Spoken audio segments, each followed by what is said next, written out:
Welcome back to MCC 38, Hernandez versus O'Brien. We're on to our co-main event, the Flyweight Championship.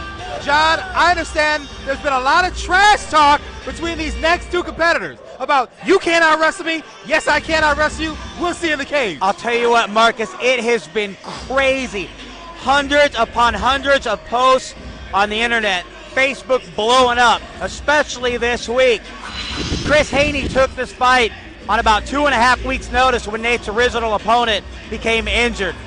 Haney said, look, I train every day for opportunities like this, and when I step in the cage with Nate Williams, I'm going to take full advantage of that opportunity. Nate says he's a great wrestler, but so am I.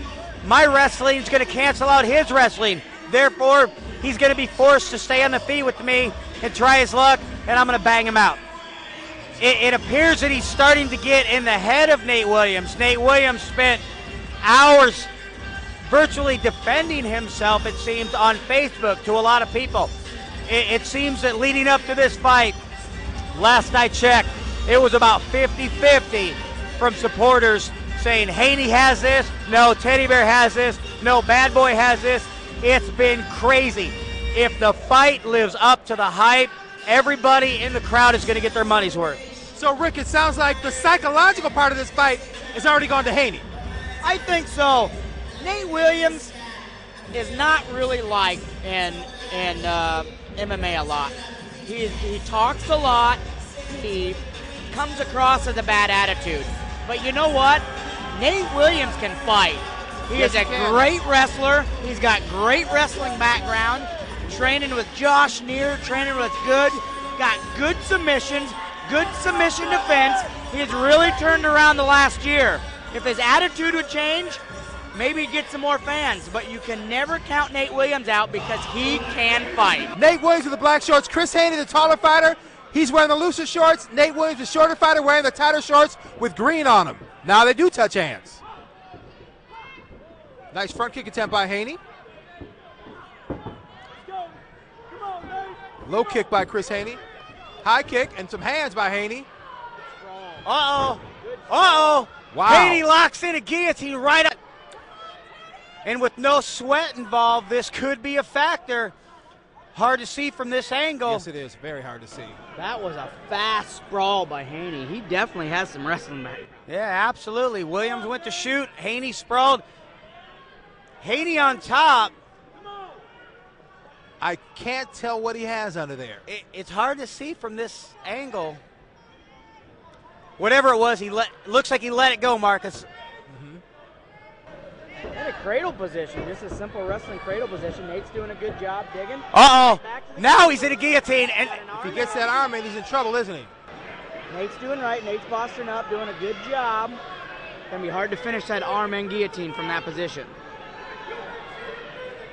And it looks like both men are in very good shape to go 5 rounds. Nate pops his head out, and he's in the full guard of Chris Haney.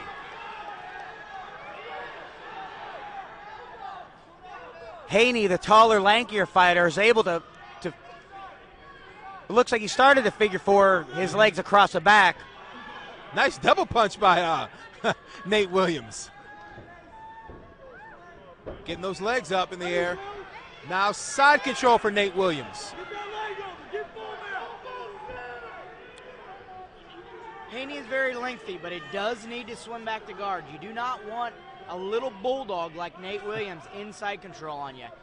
Yes, he's only 125 pounds and maybe 5 foot tall, but I tell you what, he packs a lot of power in that frame that he has. He is very compact frame. It's 5 feet of muscle. He's trying to isolate an arm, it looks like. Back in the full guard. Nate Williams on top. Chris Haney on the bottom. Haney's got some long limbs on him. He's got a lot of arms and a lot of legs. He should be decent. TJ O'Brien, he's really good at a triangle because he's got 6 foot long legs. If Haney would open up a little bit more before they start getting sweaty here, he might be able to lock up a submission. Nate Williams standing. Nice elbow from the top from Nate Williams. It looks like those legs are creeping higher and higher up Nate Williams' back. The legs of Haney, that is. Now Nate in half guard.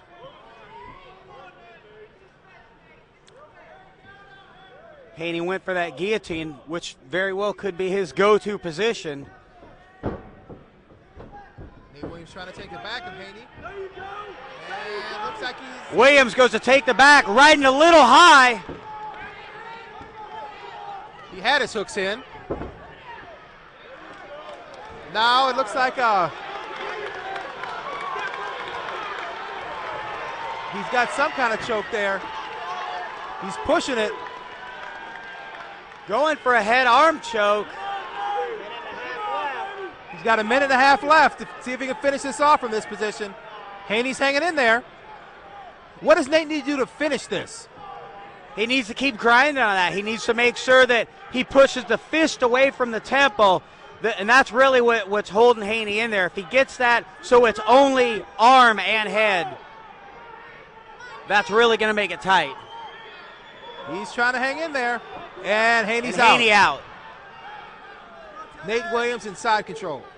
That's a lot of experience by Nate right there, though. Nate's had a lot of DMX fights, a lot of lower level fights before he got his chance in MCC here. He knew he wasn't going to get that. He didn't want to burn his arms out, so he transferred out and went back to side control. Yeah, a lot of experience from Nate Williams. And he's been on quite a tear throughout 2011. I believe he has 7 belts from various promotions. Oh, wow. Yeah, Does he wear them all at once? They weigh more than 125 pounds, so I doubt. So his pants aren't sagging, right? With 7 belts, if his pants are sagging, I'm smacking him right in the side of his head. I think we all should. I can't see what Nate has there, but it looks like he's trying to isolate the right arm of Chris Haney. Nate's just looking to isolate an arm. I think he's happy. He just wants to isolate an arm and strike. Only 5 seconds left here in the first round. He's just softening him up a little bit more. Yeah, and Haney came out strong, but Williams did a great job in taking back the round. Spent a lot of the time on top in the side control position. But we still got 4 more potential rounds to go. Potentially 4 more rounds to go. Chris should try his luck on his feet. I think he should anticipate the shot, sprawl like he did, but instead of playing the jiu-jitsu game and going for those submissions, I'd like to see Haney keep it on his feet, use that reach, the distance with his arms and his feet, and see what he can get on his feet. Second round action. Here we go. The champion, Nate Williams, the shorter man in the black shorts with white lettering, the tight black shorts. Chris Haney, the challenger. He is in the longer loose black shorts, and he's a taller competitor. Both men flurrying right there. Inside leg kick by Nate Williams. Whoa. Chris Haney just pushing him back. Great shot, reshot by Nate Williams. He missed that outside single and he went straight to a double leg trip. He's in not the best position right now, but very good technical wrestling. Can't see what position Haney has him in, but Nate's holding that left leg, or was trying to hold that left ankle in place. You hear Miguel Rios, one of the top fighters in MCC right now, tell him to go to his right. He wants to try to pass to go to side control. Haney's really looking for that neck. Nate does not have much of a neck, you know. No, he's a little bulldog, but Haney is relentless going for that neck. He's a powerhouse, that's for sure. Got a good underhook on the left side there of Teddy Bear. Nice punches from both men. Nate Williams to the body, and Haney to the head of Nate Williams. Now half guard. Nate Williams worked himself into the half guard of Chris Haney. Now he's trying to stand up and lean up rather, posture up and rain down some punches.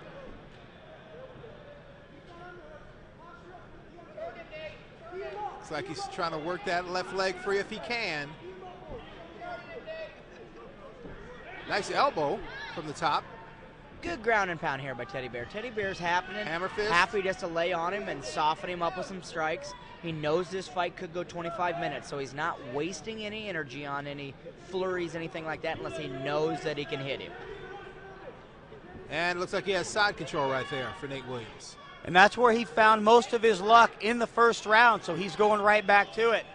Not a position that Chris Haney wants to sit in for the remainder of this round. Chris Haney keeping that right leg up to prevent Nate Williams from going across his stomach and getting into the mount position. He's switching around. Now what? Uh-oh. Can he finish from here? Absolutely. He's going for a Darce choke right now.